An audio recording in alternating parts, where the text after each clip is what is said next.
the hottest day of the year, the air conditioning decides to act up. So we are aware I'm aware that it's warm in here, especially, right? Today we celebrate, as mentioned, the Feast of Bartholomew. He's also known as Nathaniel.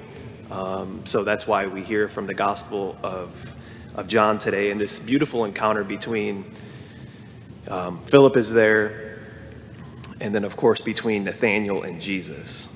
And I want to highlight here, so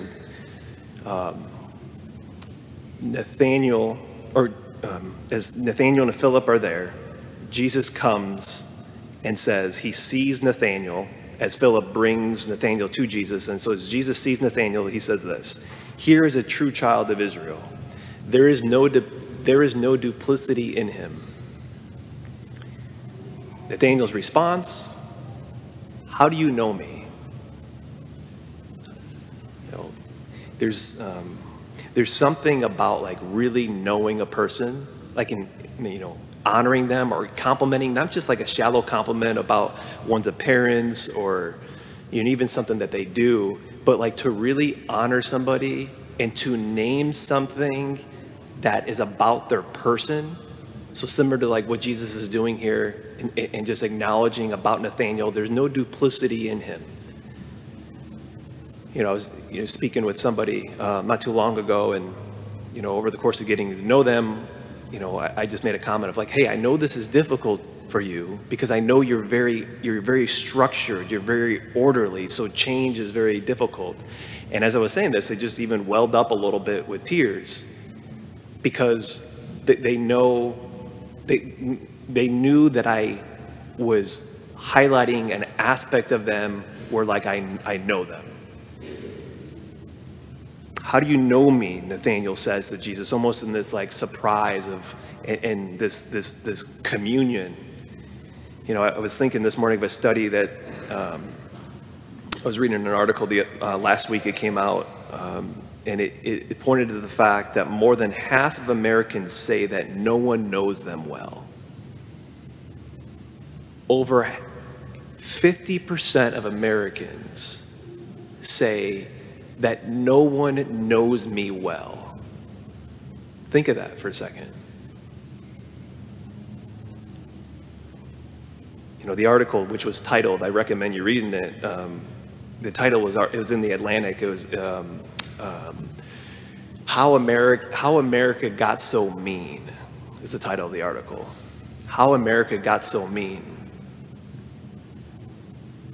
And it's worth reading of the things that it points to, but just highlighting on that front, more than half Americans say that no one knows them well. I mean, think about for a minute the repercussions of that. The isolation, not being in communion, not being with other.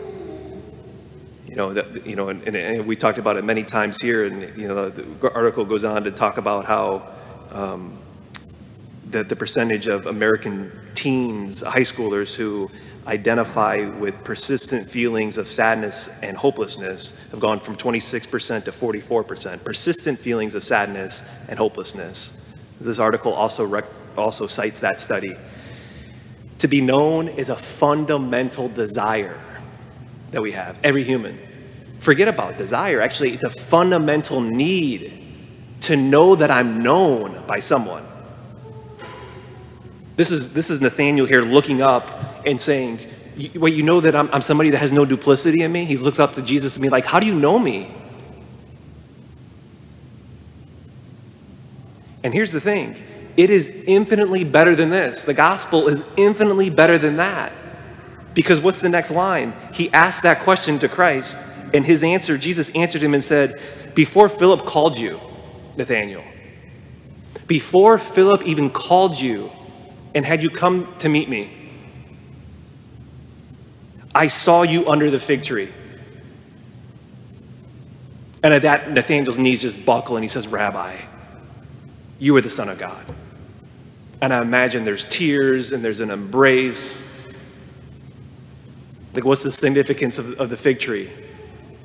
There's different interpretations of that, but I think The Chosen, gets it right, where it was a moment where just a spot that Nathaniel would go to pray. It'd be a spot where Nathaniel would go in his darkest moments, where he cries out to God and it's like, why do you turn your face from me? Why am I alone?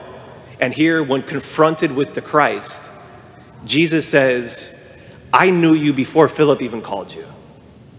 I was there in your darkest moments. I was there when you were the lowest. I was there when you felt abandoned and alone. See, the gospel is infinitely good news. Because it's not just humanly being known, which is a fundamental desire and need that everybody has, but it also points to the fundamental need that every human being has to be known and to be loved by something that's transcendental, that's outside of ourselves, that's outside of the material. Which maybe just to end with the fact, ending how the gospel opens, we need to be Philips. We need more Philips. For someone who just says to Nathaniel, say, come and see. Come and see. At the end of the day, as parents, as pastor, as teachers, as catechists, as a neighbor, as a coworker, at the end of the day, what's our role? It's to say, come and see. It's to say to your students, come and see. It's to say to your children, your grandchildren, come and see. Come and see. And of course, with that, in order to say come and see with gusto and fervor and in a spot of integrity, we need to first come to him. We need to see him. We need to be known by him.